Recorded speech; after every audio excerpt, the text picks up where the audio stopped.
Hi, everyone. I'm Don Saucier. I'm the Faculty Associate Director of the Teaching and Learning Center.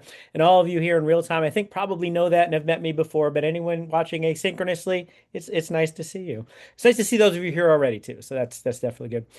We are almost done the semester, and that's kind of cool. What that means is we only have one TLC PD series event coming up after this one. Next week, we're going to have a teaching chat led by my colleague, Dr. Natalie Barlett, on end of semester survival guide, faculty edition. So basically, how are we going to get through this thing? How are we going to be happy? How are we going to be maintaining our composure, our emotions, our sanity, all of those kinds of things? Natalie's going to be talking about that. And Natalie teaches courses on things like happiness. So I think Natalie's going to be the perfect person to kind of navigate that conversation. Um, so I'm very excited for that next week. So definitely be here. Also on Monday, May 11th, which is the Monday finals week at 1:30, starting at 1:30, we're going to have our SOTO showcase. Our SOTO showcase is going to be Hale Library, room 581, the Hemisphere room. So we got to go up. For those who've been in the SOTO showcase before, usually we've been on the first floor. We couldn't get it this year, so we're going to the fifth floor. And that room's super cool. So Hemisphere room, room 581, and we're going to have a schedule that we're going to put out with all the events. We've got about a dozen oral presentations. We've got about 8 or so poster presentations that are going to be there across a wide berth of the university. We got people from Salina coming. We got people from all over, lots of different departments being represented. I'm super excited about the event, so please be there if you can. We're very excited for that one coming up. I'll remind you, if you want to get a TLC Professional Development certificate, those are due to us on May 29th. I'm looking at Jeff for approval. He is nodding. So May 29th, those will be due. You got to go to about a dozen of these or watch them online, do post-event surveys, write a reflection, and then you earn a PD certificate. Pretty excellent. If you want to be a TLC fellow, maybe you get in our PD series next year as a presenter, and that is due on that same time at May 29th. If you have questions about any of those things, please reach out to us, and we'll be happy to support you and answer your questions. We also have a TLC hub that I'll also mention on a slide here in a second, which is our Teams channel to make you aware of all of these kind of things in the post K-State today as it used to be era, so that we can tell you about all these amazing events and connect with each other, etc. So I will pause to see if there are any questions on any of those things that I've just announced. I am seeing no questions. As always, if you have further questions, please do let me know. What I'm going to do now is share my screen because I'm today's presenter, and that makes me very happy. Today, I'm going to be talking about rocking our last day of class. So this is our welcome slide that I have here. This is our TLC Hub, and if you want to be part of the TLC Hub and you haven't been before, this QR code is scannable, and then we'll add you to our channel. But what I'm going to be talking about today is rocking your last class because we're not all the way done yet, and I want us to finish strong. So this is something that I want to, I don't want the last day to just happen on me and then it's over. I want to go into that with intention and maximize the utility of that last day, maximize how awesome that last day is. So my objectives today, we're going to discuss the challenges of the end of the semester. We're going to have a little bit of time to commiserate. We're going to kind of think about all the things that are getting in the way of us potentially, having a happy last day. We're going to reflect on how we got here. We're going to kind of look back at the pace of the semester and what we had done. And we're going to reflect on the purpose and the opportunities of the last class. I try to be very metacognitive about my teaching and my course design and those sorts of things. I try not to have things happen by accident. I try to, anticipate to the extent that I can, and set them up to be as successful as they can be. So we're going to talk about what that last class is about. And then we're going to discuss several practical things you can do to rock your last class.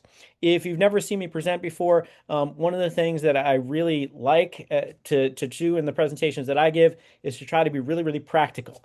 These are things that you can do tomorrow. These are little takeaways you can do because that's what I learn best from. So I don't know if you learn like me, but if you do, this is geared toward people who learn like that. And I want to hear your thoughts and questions because one of my favorite parts about our PD series is learning from my colleagues. So I'm going to give you some opportunities to tell me what you're thinking and things that you do on your last day to make those last days great. So that's what we're going to be doing. And if you have any questions along the way, please do let me know. I want this to be interactive and fun and get you what you need from this session. And what I'm trying to do here in the background frantically is to try to find where the chat is so I can see that. And I'm not figuring that out immediately. So Jeff, I'm going to ask you to monitor the chat for me if you would. All right. And ideally, I'll be able to find it here. And I just found it. Okay. So it just needed me to admit I couldn't find it and to ask you, Jeff, and then it showed up. All right. Andy wants to add something. Go ahead. I was just wondering if I added something to the chat, if it would help you find it. Oh, okay. Maybe it did. Maybe it did. Maybe that popped it up. So thank you for that. All right. So I have some questions to help us get started. And for those of you who have ever taken a class with me, you understand my questions are never rhetorical. I never ask a question just as a device to move me forward because that confuses my students. They don't always know when to talk. So all of my questions are actual questions. And my first question is, how are you feeling right now? And you can say it out loud. You can drop it in the chat. I have some thoughts about how you might be feeling right now, but how are you feeling right now?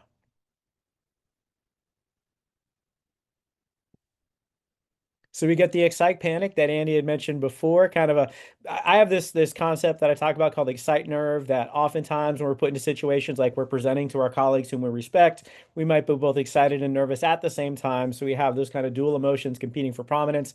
And Andy was talking about right now she's feeling excite panic. That is kind of that overwhelming of the semester. Jeff's feeling overwhelmed. Carrie's feeling tired, overwhelmed, and excited for the end of the semester. Karen, she's feeling grateful. I really like that. Rebecca's feeling scattered, panicked, and tired. I feel all of those things right now, Rebecca. All right. So we're feeling a lot of emotions because we have a lot of things in front of us at the end of the semester. Before some of y'all get here, I compared my to-do list to the Hydra from like Roman myth, where like, Hercules is fighting the Hydra, he cut off one head and two more heads grow back. I feel like on my to-do list, I cross off one thing and two more things show up on that to-do list to replace it. So I get all of that. But what I want us to do now is to think empathetically for a second about how are our students feeling right now? And again, not a rhetorical question. Carrie put Also, all the excite same. panic. Andy said, excite, panic. Rebecca might say, hey, we're going to feel that same scattered, panicked, and tired, right? And Rebecca also said, working to avoid post-final sickness. Yeah, one of the things I tell my Gen Psych students is at the end of the semester, about half of you are going to get sick. Right after the end of the semester, you're immunodepressed from all the kind of things that you've been doing. So yeah, that's going to happen too. Um, Divine put probably worse than I feel. Bethany put overwhelmed, tired, exhausted, and excited to be done. Rebecca says a little checked out, especially if they're seniors.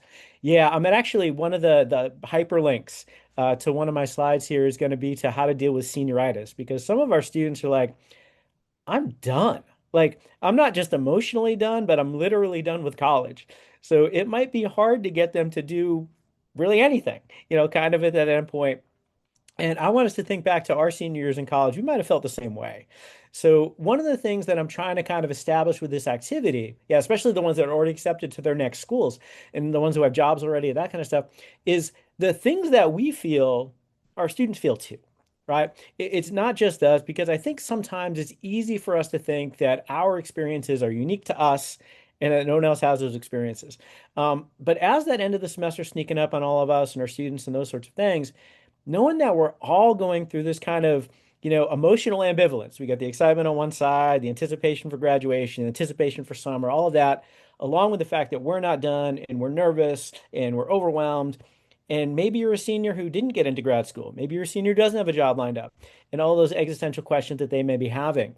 They may be moving back home, which may be a bad thing or a good thing. So there's a lot of things that could be happening to us and our students right now. So what are some of the actual challenges that are hitting us and our students right now at the end of the semester? Deadlines. Deadlines. All right. So we're about to become very busy, right? We're busy now, but we're about to become very busy, especially if you have things coming up. And Bethany also put deadlines, finals, and projects. Andy mentioned they're getting ready to have visitors and graduation events. Carrie said keeping everyone engaged and excited is a challenge. What other challenges might we be looking at? I'll take one more and then I'll share my list. Grading. All right. So Kara Matu dropped grading. Kara Matu is the TA for my course, the Principles of College Teaching. Our end of semester projects were due last night. So yep, the grading is about to begin. Oh, and high stakes exams for students taking tests for their jobs. Yeah, that's gonna be a challenge, definitely. So we got deadlines, assignments, and grading. Oh my, right? This is hitting all of us all at the same time. And that is definitely going to present a challenge. And one of the things, by the way, I try never to grade grumpy, and I try never to grade I'll say overtired because I'm always tired. But try never to grade grumpy or overtired because my grading gets worse in terms of reliability and it gets worse in terms of how severe that I am. So one of the things that I try to do is I try to grade in little batches. I also try to grade with a glass of wine, as Andy said. I also try to grade with a really good rubric, which makes it really easy for my students to know what I'm looking for, and it makes it really easy for me to see whether it's there or not. One of the things you could do to potentially reduce anxiety about this is maybe you do ungrading like Andy talks about and do things that are maybe a little bit less high stakes and maybe a little bit precise in terms of what we need to be doing. Student issues are going to pop up. So end of the semester is never a good time. I know that in one of my classes, I have a student that hasn't been there in 3 months. And I know that student's dealing with stuff, but that student optimistically thought they'd be able to make it back. Well, I think we've passed the time for that student to be able to make it back. So I'm trying to work with that student to get that student to withdraw from the class at this point, work in supporting them through our student support and accountability office. Maybe a dean needs to get involved or whatever, but there's going to be some student issues coming up in our classes. You might have some people asking for incompletes. You might have people who are maybe not happy with the grading that was done. So there's going to be some, maybe you have an academic dishonesty issue, right? So there are going to be some student issues pop up. Then we've got that never-ending hydra of a to-do list. And I don't know about all y'all, but when my semester ends, the to-do list doesn't just go away. There's a lot of other things in my responsibilities besides managing those classes that maybe took a back seat over these last couple weeks. So that's going to emerge its head. I actually tried to review a paper this morning, and then you also shouldn't review Grumpy. I got grumpy pretty quickly and decided not to review that paper this morning. So those peer review responsibilities will kind of emerge after finals week. So every time I let someone in, it takes me off my slide, so my click doesn't work. We've then got disengagement and distraction. And Carrie had mentioned this as a challenge is keeping those students engaged. And this engagement is hard. Andy says he also peer reviews with a glass of wine. Maybe I'd be less grumpy if I did that. Um, but this staying on topic is hard, right? Even getting a class might be hard. And when you're in class, all of these other things that are out there might get us. And that might create some of those emotional experiences that we're talking about, this feeling of fatigue and being overwhelmed. So, one of the things that I want us to do is I wanted to acknowledge and validate these feelings. So, I know when I talk to graduate students or newer faculty or something like that, sometimes they don't want to admit that they're kind of feeling these vulnerable emotions. But it happens to all of us, right? And it doesn't mean anything bad about you as a teacher, doesn't mean anything bad for you as a person. One of the things I didn't put in this list, I'll say now, is one of the challenges I experience at the end of the semester is when my students don't perform well, that makes me feel bad, right? Like I internalize the failure at some level. I feel bad that they failed. I can't necessarily do much about it. But that emotional burden of our students' performance is also something that could be affecting us right now. So these feelings are valid, and these feelings are not completely preventable, but to the extent that we can, I want us to try to prevent them. So knowing that we're gonna feel this at the end of every semester, right? Because academia just kind of cycles. There's a rhythm to it. Every semester kind of has that same ebb and flow. Knowing that this is coming at the end of every semester, what can we do to make the semester's end more manageable? And again, none of my questions are rhetorical. A couple of you joined late, they're still not rhetorical. So, what can we do to make the end of the semester more manageable? And by the way, I got a bunch of hyperlinks in here that take you to videos that talk about these kinds of things. So, I'll be happy to share these slides with anyone who wants them after this event. But what can we do? Someone said schedule papers and projects earlier, so not grading all at the end. Carrie said that, and that's an excellent idea. And this would be the number one thing that I would recommend is don't make it all right at the end. There was I actually taught the first class in our graduate statistics sequence, or I'll say research methods sequence, because we can't say stats and psych. But I just said that on video, so here we are. So I taught the first kind of research methods classes for psych science, and it occurred to me at one point, this was earlier in my career, that 51% of the points were due in the last 10 days of the semester, right? And I think I was a good teacher. I was doing my best, but I just kind of, well, everything needs to kind of be done to end so I can see all of the skills kind of emerge in these comprehensive products. And that was really hard on them. And it was super hard on me because now I had a paper, a presentation, and a final all due in the same week. So it wasn't great. There's kind of this you know, I'm trying to think of the word for it, but there's kind of this, I'll say this. Everything you assign comes back. And when you assign it all at the end, it's hard on them because everyone else is doing the same thing. And then it's hard on you because you have to process all of it at the same time. So that's going to be an issue. Andy, I see your hand. Yeah, I like to, in my classes, I've learned that having some classes that have no like preparation work and are either like the class is canceled and students meet with me individually, or we do in-class work days in like around week 12, 13, as they're like working on their final projects. I find that that helps to kind of reduce the level of stress. It gives them an opportunity to like talk with me about what they're planning so that their projects are better because we've had conversations about what works and what doesn't. And so I find that that helps to kind of, and it like breaks up I feel like usually about that time in the semester, people are just really feeling ground down with like the every weakness of the semester. So it kind of breaks it up. We're doing something a little different. Class is more casual. Sometimes I'll bring like treats or something if we're doing like an in-class work day. I find that once I started doing that, because I used to always just be like content the whole way through. And by the end of the semester, my students and I were all just like, we're gonna die. So I've learned through trial and error that week like 12, 13 of the semester is a good time to either not have class and do like individual meetings or do in-class work days. I love that. One of the things that, and I don't know that, I think a TA actually suggested this years ago, so I won't take credit for it. But the second to last week and the third to last week in my principal's college teaching class, it's teaching demos. So they're teaching and I'm giving them feedback in real time. So I just type the feedback at that point. And it's also set up that if they do a good faith effort, they get all the points. So it's something where there's not a whole lot of out of class work for me during that time, but they're actually demonstrating their skills in a really cool way before the semester ends. So love that. Yeah, so the penultimate week, which is one of my favorite, antepenultimate, is that a real word? Second to last? I love that. So we get the penultimate week, which is second to Yeah. last, the antepenultimate Antepenultimate is week. third from the last. I'm using that all the time now too. So I feel Hmm. like I missed that up. I should have known this last week. But Yeah. Well, so yeah, sadly, we missed it last week. so I Can need to we write have that down. That's awesome. can we have pre-anti-penultimate for the fourth to last? How far can we take this? There's got to be a word for that too, right? Um, Other people talked about less work at the end, reducing grade grubbing since they have a good idea where they stand going into finals. So Rebecca offered that. And Rebecca, I think, also offered the amazing point a week or two ago about your final being maybe not worth all that many points.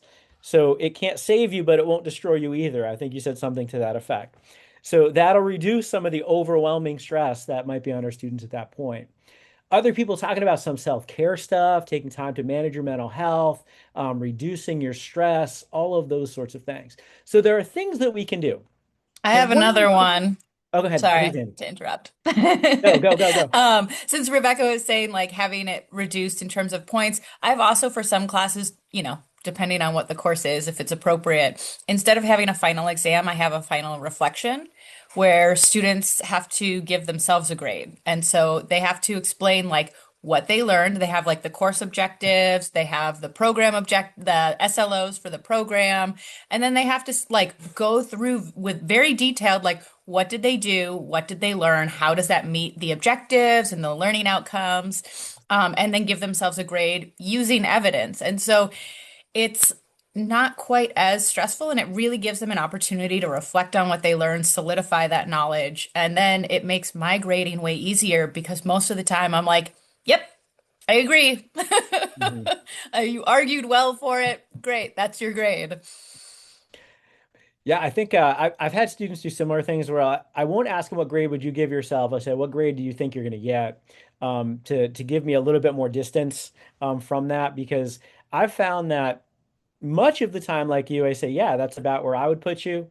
But other times I find there's some radical deviation between where I might put them on both sides. So sometimes I get that perfectionistic student is like, oh, this is a C. And I'm like, actually, this is really good. And they get other student is like, I worked on this for half an hour, so I should get an A. And be like, no, no, this is not where I would expect that to be. But what I want us to do is to remember this and then next semester to do some of this. Because I think what happens, at least in my life, the semester ends and then I get on to other things. And then next semester, around the antepenultimate week, I remember, oh, right, I was supposed to change that.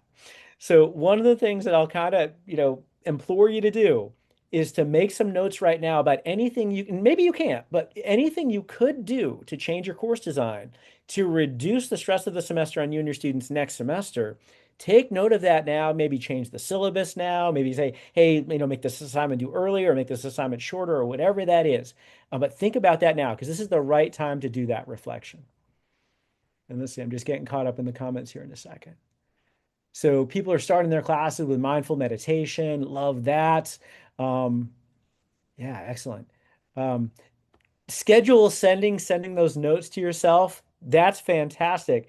I usually send myself an email and I pin it, but I have about 75 messages pinned, so it doesn't necessarily show up where I need it to. The schedule send is amazing. I love that. All right. So we're going to reflect on the semester. What's the purpose of our first class? So first class of the semester, what's our purpose? I took your class on. I know the answer to this is to make them excited to come back for the second class. Excellent. So purpose number one is to inform. So you're letting them know what the course, and you got to do that, right? But purpose number two, which is more important, is to inspire. Because as Melissa just said, and she's saving me some time here, I appreciate this, is the overall purpose is to help your students decide to come back for that second day, right? And I want us to think about this now because we're close to that first day of our next semester, right? I want to think about that first day of our next semester. We want to inform them about all the cool things that class is going to do to inspire them to take it. So if we were successful on that first day, we informed and inspired our students, and they made the choice to come back. And then what happened is ideally we did that every day. So the goal every day is to inspire them to keep coming back. So your class rolled, right? And you did the things and they learned the things and they did work and you had content with them and had interaction, all that. Your class rolled. But now the end is near, right? We're getting toward the end. And I think sometimes I get surprised by the end. And one of the things, this is my little customer service moment for the day is don't forget that with the end, you got to get those T-vals set up. So I don't want you to be one of those people that after the semester you contact us and say, I didn't do my T-vals, what can I do? And we say there's nothing we can do and all that. Don't forget to set up your T-vals. Your T-vals are important. And if you don't know why and you don't know how to set them up and you don't know what extra questions you could be adding in all of those, I'm going to point you to that hyperlink, which is the video on T-vals 101 that I did last November as part of this series. So definitely check that out. Best practices in there about how to get your students to do them, how to get your response rates up, all those kind of things. Definitely check that out. So those are coming and don't forget them. Now, at this point, because we're feeling overwhelmed, because we're seeing the end, it's tempting to coast. It's tempting to just say, just got 3 more days, just gotta survive, just gotta get through, just gotta, put up the slides, just click through. It's tempting to do that, right? Might even think it's reinforcing to do that. I'm gonna not recommend that we do that. I'm gonna recommend we finish strong because I'm gonna use the track analogy. I'm recommending we run through the finish line, right? One of the things you're taught in track, and that's my credibility for my track advice here. One of the things that we got in track, I'm the dude in front going over the hurdle. So this is from my high school days. Run through the finish line. In fact, you explode into the finish line. So I want us to do that same thing with our classes. I want us to end strong. And our last class is bittersweet.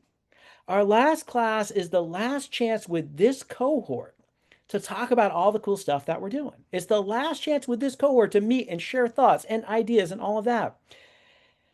That makes me sad.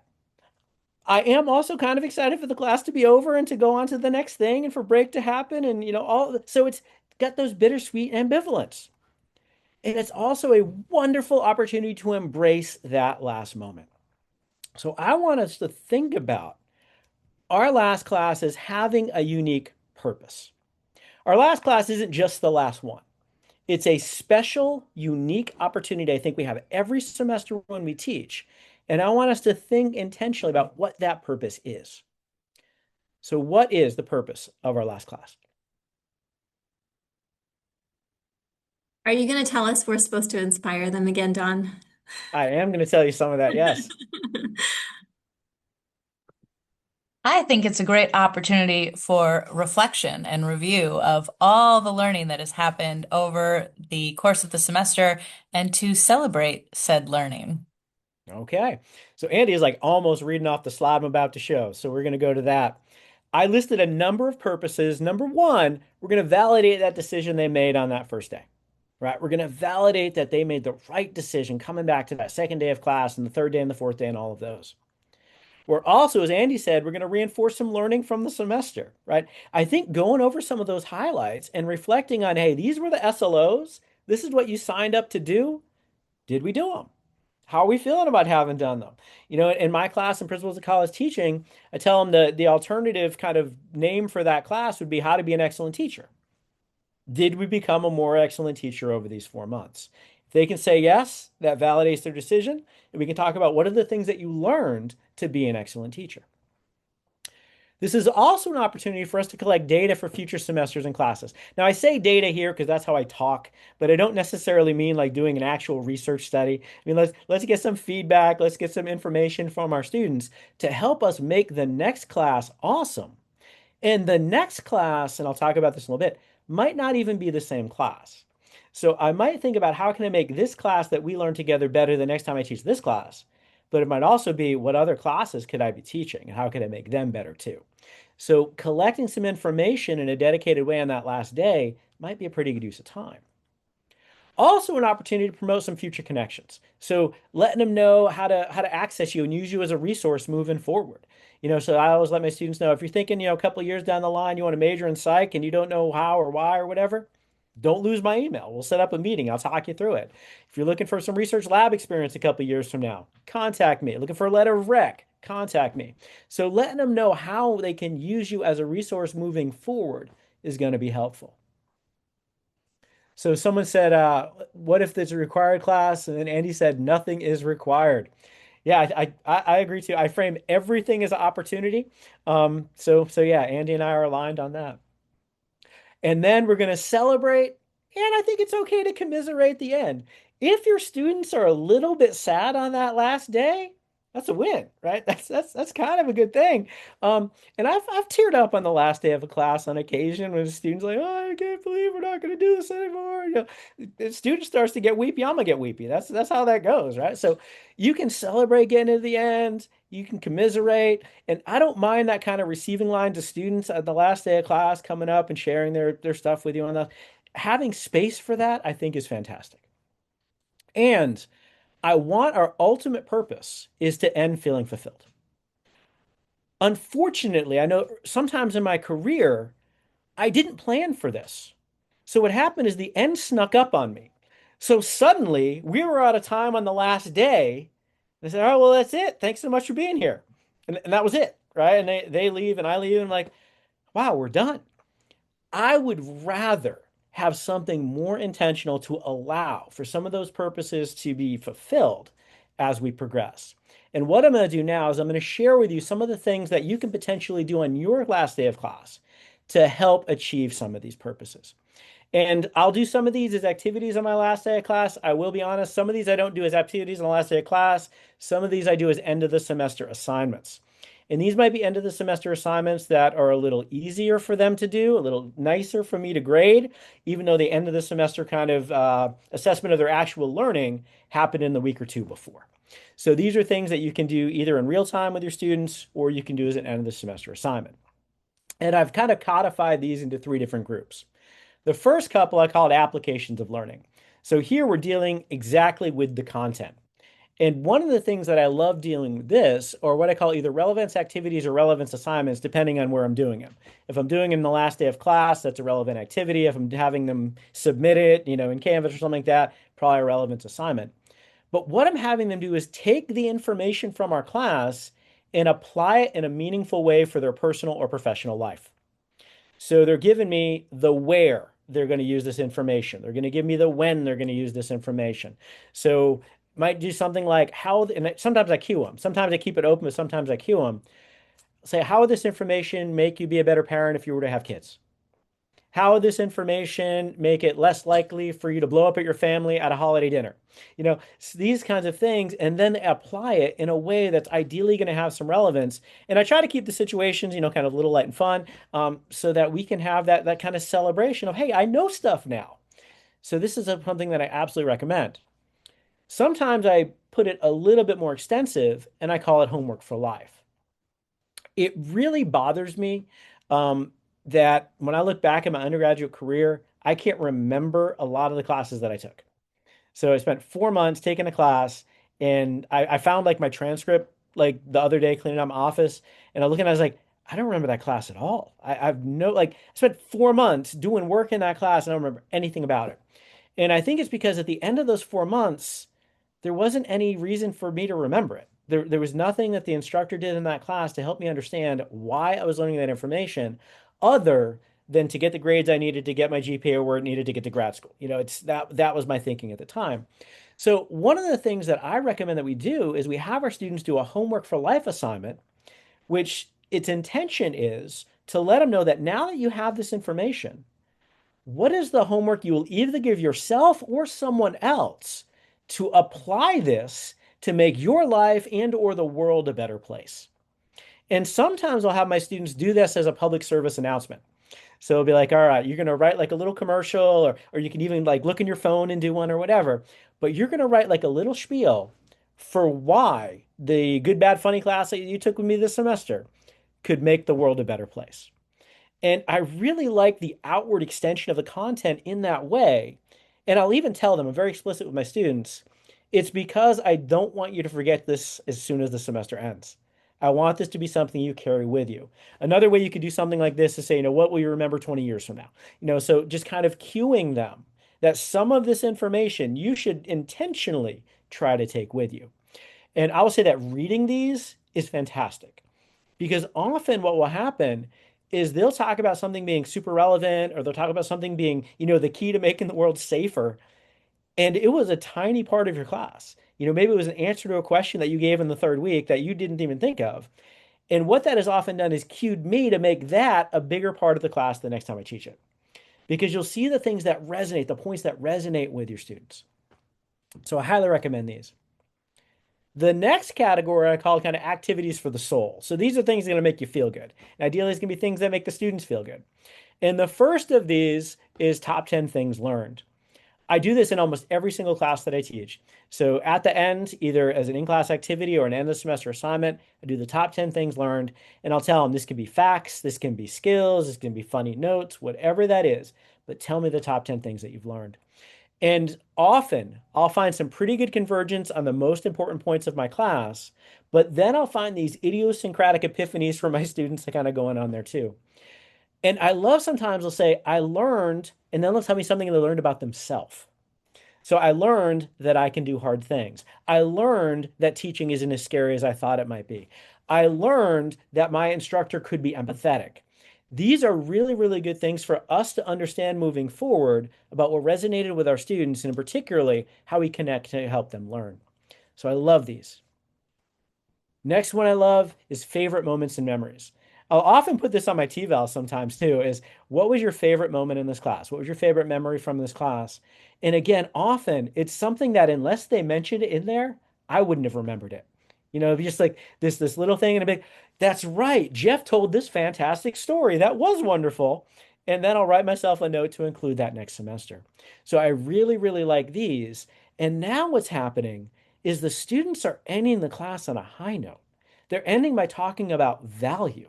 So rather than ending thinking about, wow, this class kicked my butt, Ending the class saying my favorite moment was when the instructor on the first day showed us how human he was, which is something I have happen a lot in my class. So these are things that I think are really, really good for our soul and their soul, and ending that class on a highlight. Now, this next one, if your class went well, I'd recommend it. If your class didn't go well, maybe not. But describe the class in one word. If you think it went well, give this a shot because oftentimes they're going to give you kind of a really cool word for there. If one word's not enough, the 6 word essay. I love the 6 word essay. My colleague Lisa Rubin calls it the 6 word memoir. She's published on it. Um, I'm not cool enough to call it a memoir, but having them describe your class in 6 words, I think, is a really, really nice way and doesn't produce a lot of information to process, right? You don't have to read a lot, but it's a really kind of cool and succinct way for them to share with you what that class left on them. Then there's a couple activities that I have that I call looking toward the future. One is a reflection on what you would do differently. So I'll often give my students kind of that metacognitive moment saying, all right, we're at the end. Would you have done anything differently? And I especially think when a student is maybe getting into the grade grubbing that I think Rebecca mentioned earlier, right? Is like, would you have done anything differently? Yeah, maybe I would have attended more. Yeah, maybe I would have studied more. I think it gives them that moment of self-awareness to kind of think about, well, maybe I wasn't perfect this semester. And as an instructor, I wasn't perfect either. But those reflections I think are helpful for getting them ready to process the end. It also potentially combined with the next one helps me guide next year's students. So I'll often say, all right, knowing what you've done now, taking this class, what would you recommend next semester students do to succeed? And often these are fantastic things that I put on a slide on the first day of the next class. So, hey, I want you to succeed. I'm going to give you recommendations, but here are recommendations from your colleagues who have taken this class previously. They're telling you, number one, come every day. They're telling you, number two, come every day. They're telling you, number three, take notes. They're telling you, number four, start the assignments early. They're telling you, number five, ask questions of the instructor when you have them. I think sometimes when it comes from other students, it's more credible and persuasive. So this allows me to kind of provide that information moving forward to help that next group succeed. And sometimes what I'll even do is I'll even turn my last class into a focus group. This is something that I've started doing. I teach a special topics course called Good, Bad, and Funny. And I love the class. It's a really cool class. But the first time I taught it, I was like, did I get this class where I wanted it to be? So on the last day, I talked about, all right, was this class what you expected? What should I have included that I didn't include? What's a question you still have? What's a theme that you think should be included here? Is there something that didn't quite fit the theme of the class? And then I turned it into what other classes would you like me to teach? So we have special topics series. So you can do a Psych 290, for instance, a 200 level special topic, and you see it 3 times without regularizing the course.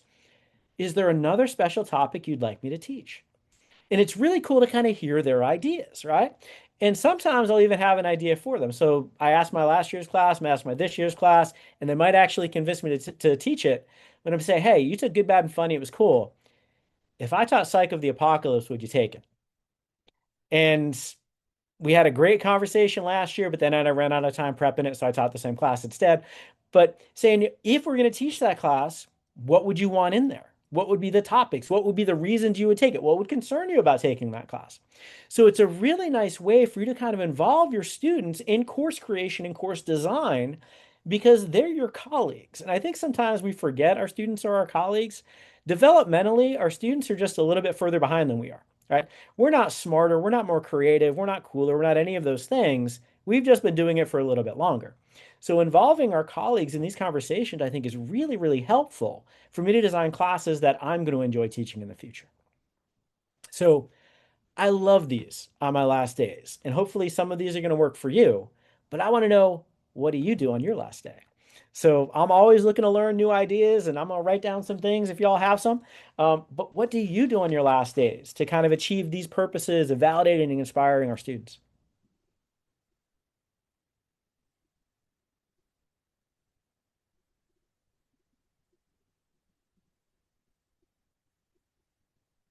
And I need at least one answer because none of my questions are rhetorical.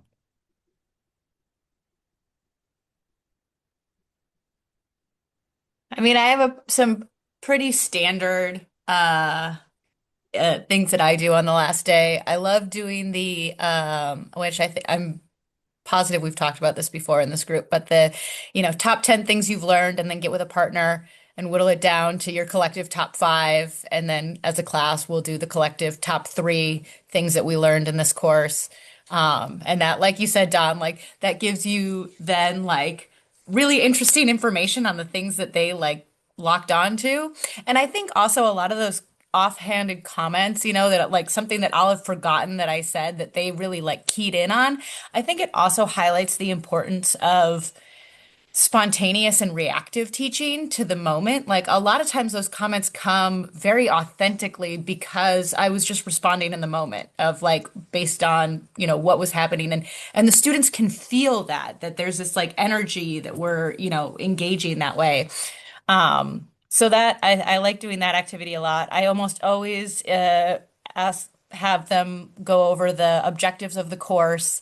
Sometimes we'll read through each of the objectives of the course and I'll have them put up on a scale of 1 to 5 how well they felt that they've moved towards that objective, with 1 being not at all and 5 being like, man, I learned way much more about this. I hit this way harder than I expected to. Um, so that one's nice because, you get a chance to kind of see briefly over like, oh, okay, that one I'm getting a lot of threes. Okay, maybe next semester I'm going to work on that one a little bit more. And so you get some real feedback on how students feel about each of the objectives that you intended to hit. I love that. And I think the thing I've sometimes found when maybe they're not seeing their progress toward that SLO, maybe sometimes that SLO really shouldn't be in my class. Maybe it's something I'm kind of like, the reason it didn't get as much attention is I thought it sounded good, but it really wasn't what the class was designed to do. And if you have the flexibility to take it out, because sometimes we don't, sometimes we take it out. If we don't have the flexibility to take it out, well, we got to do a better job. I love that.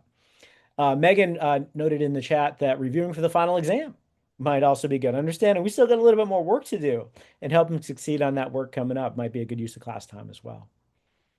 Any other thoughts on this? Because I have a last bit of advice here in a second too. All right.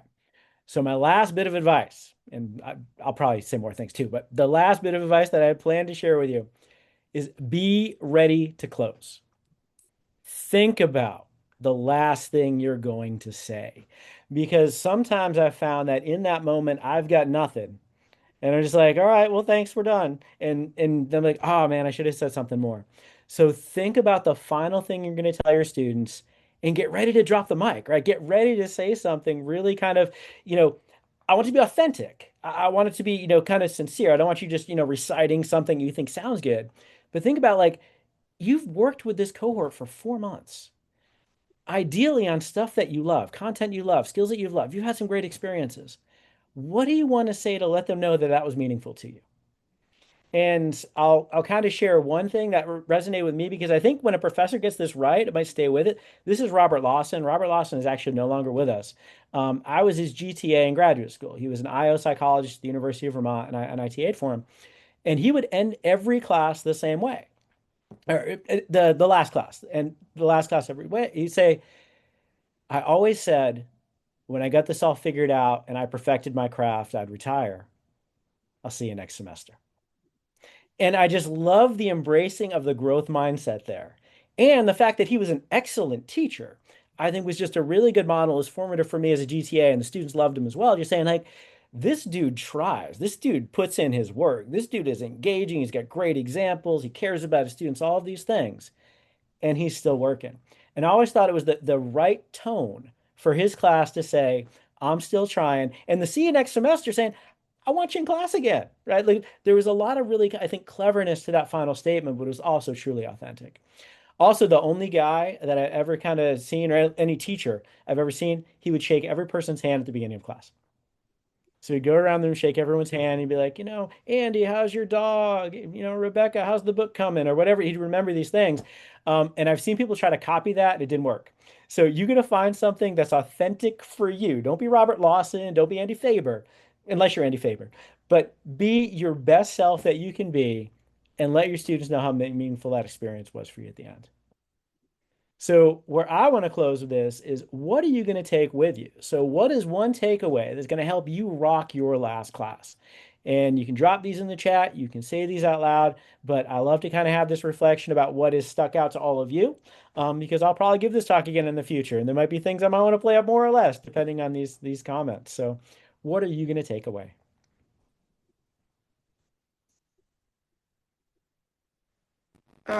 Thank you so much, Dr. Saucier. For me, because hi everyone, sorry, my name is Divine. I'm one of Dr. Saufier's students in Principles of Teaching class, and Dr. Saucier makes me think a lot about teaching, to be honest. So for me, I'm someone that enjoys playing a lot and fun. And I think one of the things that really stuck out to me is asking my students their favorite memories and moments in the class. And I kind of believe that we've had like so many times where we joked about a lot of things and laughed about a lot of things. And I think it would be really nice to know what their favorite moment or during class was. And I think another thing that made me want to do that was because one of our classes, for their activities, I made them work in groups because I wanted them to start working with their groups early on. And I made them work in groups, and I told them to create their own country. I told them how I wanted it to be very appropriate for class and everything. And a particular group named a country and named the country after me. I said every single thing I would usually do, my fear for animals, my obsession with Love Island, created a flag, Love Island related, was too funny. And it made me think that if I asked my students their favorite memories in class or moments in class, they would actually have a lot. And not just because it would be fun to see, but because it would also it would be a positive way for them to close class. I'm sure they would have like a lot of times where they panicked because of speech things and all of that. But telling them, asking for their favorite memories would be a very nice way to close class. So I think that's it. Divine, I love that. And having talked to you about teaching a lot this semester, I think your students are going to have some really good memories to share with you. So I think you're going to find that really fulfilling. So that's awesome. A couple other people in the chat noted, Rebecca noted being deliberate about those last words rather than just fading away. Yeah, it can sneak up on you. Melissa talked about being intentional about the final class and planning a specific activity that allows students to reflect and share. Andy talked about authenticity and connection. Pradeep talked about going to be more intentional about how you use the last day because sometimes we haven't in the past. And I will say earlier in my career, I just kind of let it end. And now I find it's a lot more fulfilling. And as I'm feeling all of those emotions we talked about earlier this semester, and I'm overwhelmed and I need that last little bit to get me through, a lot of times this is that last little bit. So great for you, great for your students kind of moving forward. So does anyone have any other comments or questions? By the way, before we do that, I'll remind you, I'd love to do a post-event survey. My colleague Jeff's going to drop that in the chat. And next week, Natalie Barlett's going to talk about end of the semester survival guide, the faculty edition. So even more directly dealing maybe with some of those emotions we might be feeling right now. But having said all of that, any additional comments or questions? I'll say my last comment is that for one of my classes this semester, one of my classes is an online asynchronous class, which makes the last class incredibly different and difficult. And it's something that I have kind of struggled with to how do you close out a class when you're not all in the room at the same time. I have lots of strategies for doing that. And one of the things that I have done is that at the beginning of the semester, I have them introduce themselves, create a slide with their picture and some interesting things about themselves to introduce themselves to the class. And so I've decided to kind of mirror that at the end of the semester and have them do a goodbye slide to their peers where they say what has been the most meaningful aspect of the course, and what they plan to do moving forward with what they've learned, and then say goodbye. And so that gives us kind of a nice way to bring us full circle that we introduce ourselves, we had this whole experience, and then we close out by saying goodbye. And I don't make them, it's not required because nothing is required, but I ask that they say goodbye then to each one of their peers on their slides. And so that it's usually they just have to respond to one or two peers on different interaction things. But for that one, it's okay, now I want you to go say goodbye to everyone in class because we've all shared this experience together. So go say goodbye to everyone. And so that's that I did that for the first time, I think last year, and I think it worked well. So I'm gonna try it again this year. I'll let you know how it goes. That's awesome community building. I love that, Andy. I just want to say thank you for the ideas because, like, all semester, I'll reiterate, like, my whole goal. I always tell them that I designed the course based on this one goal that I hope they'll remember. And I reiterate it throughout the semester. But I love the idea of maybe having them do even like an extra credit where they send me a video saying, what are you going to take from this course? Or how are you going to apply this in your life? Or how are you going to be, a better practitioner, whatever it is that you're doing. So I love that idea. So thank you. I've never really given a lot of power to the end game of a class. I've always given a ton of power to the beginning and trying to keep continuity and energy, and then it's over. And I often feel really sad and I regret. So I really appreciate these tips. Thank you. And one of the coolest things is when you get to read those, you're gonna feel awesome. Yeah. And I highly recommend like right before you teach the next semester, read them again, to get you excited for the class. But Yeah. I love Thank that. you. It's awesome. Yeah. Thank you. Any other questions or comments? I'm going to add one thing. This was actually based on the conversation Andy and I had recently outside of TLC, which is to also remember to give yourself permission to let go of the stuff that didn't go perfectly for you this semester. Because we would tell our students this, like, you don't have to get 100% on everything every time. The student who stresses out about what if I get a B on one assignment, but I still have an A overall in the class. That if there are things that happened or didn't happen this semester that you thought, I did the best I could considering the circumstances, but that still, didn't go the way I wanted, that it is okay. I think that's fantastic and very healthy advice. I probably need to hear that more often. So one of the things that you probably should do on your last day, and one of the things that we should do more in higher ed, is you should show gratitude. So one of the things that I would like to say is I want to thank you for taking time to be here today. If you're watching asynchronously, thank you for watching this video. But you do a million things as part of your personal and professional responsibilities, and many of those go unseen and unacknowledged. So I just want to say thank you. That I really appreciated your time today. And I hope the rest of your semester ends well. And if you have any questions, please do reach out.